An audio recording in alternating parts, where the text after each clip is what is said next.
ഇതെൻ്റെ ഭർത്താവാണ്. ഭർത്താവിന് കരൾ രോഗമാണ്. മഞ്ഞപ്പിത്തം വന്നതാണ്. മഞ്ഞപ്പിത്തം വന്നിട്ട് കരളിനെ ബാധിച്ചേക്കണേണ്. സർജറിക്ക് ഒരുപാട് പൈസയാവുമെന്നാണ് പറഞ്ഞേക്കണത്. ഏകദേശം 35 ലക്ഷം രൂപയോളം വരുമെന്നാണ് പറഞ്ഞേക്കണത്. ഞങ്ങളുടെ കയ്യിലൊന്നുമില്ല കൊടുക്കാനായിട്ട്. ഈ വീഡിയോ കാണുന്ന എല്ലാവരും ഞങ്ങളെ സഹായിക്കണമെന്ന് അപേക്ഷിക്കണം. എനിക്കൊരു കുഞ്ഞു മോളാണുള്ളത്. മോൾ 6ാം ക്ലാസ്സിലാണ് പഠിക്കുന്നത്. ഞങ്ങൾക്ക് വേറെ ഒരു നിവർത്തിയില്ല. ഈ വീഡിയോ കാണുന്ന എല്ലാവരും ഞങ്ങളെ സഹായിക്കണം. പ്രിയപ്പെട്ടവരെ നമസ്കാരം. ഞാൻ സുഷാമിലമ്പൂരാണ്. ഞാനിപ്പോൾ നിൽക്കുന്നത് വൈപ്പിൻ എന്ന് പറയുന്ന സ്ഥലത്താണ്. എൻ്റെ കൂടെയുള്ള ജെൻസൺ എന്ന് പറയുന്ന സഹോദരന് കരളിന് അസുഖം ബാധിച്ച് ചികിത്സയിലാണ്. എത്രയും പെട്ടെന്ന് ഇദ്ദേഹത്തിൻ്റെ കരൾ മാറ്റിവെക്കൽ ശസ്ത്രക്രിയ നടത്തണം, അല്ലെങ്കിൽ ജീവന് തന്നെ ഭീഷണിയാണെന്നാണ് ഡോക്ടർമാർ പറയുന്നത്.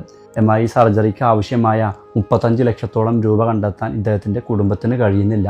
ഭാര്യയും 6ാം ക്ലാസ്സിൽ പഠിക്കുന്ന ഒരു പിഞ്ചു കുഞ്ഞും മാത്രമാണ് ഇദ്ദേഹത്തിനുള്ളത്. അതുകൊണ്ട് എൻ്റെ വീഡിയോ കണ്ടുകൊണ്ടിരിക്കുന്നവർ നിങ്ങളെക്കൊണ്ട് കഴിയുന്നൊരു സഹായം ചെയ്തു കൊടുക്കണമെന്ന് വിനയപൂർവ്വം അഭ്യർത്ഥിക്കുകയാണ്. നമസ്കാരം. ഞാൻ സരിദാസനിൽ ഇടപ്പള്ളി ബ്ലോക്ക് പഞ്ചായത്ത് പ്രസിഡന്റാണ്. ഞങ്ങളിപ്പോൾ ഈ വൈപ്പിനിലെ പരിശുദ്ധമായ പ്രത്യാശമാതാ പള്ളി അങ്കണത്തിലാണ്.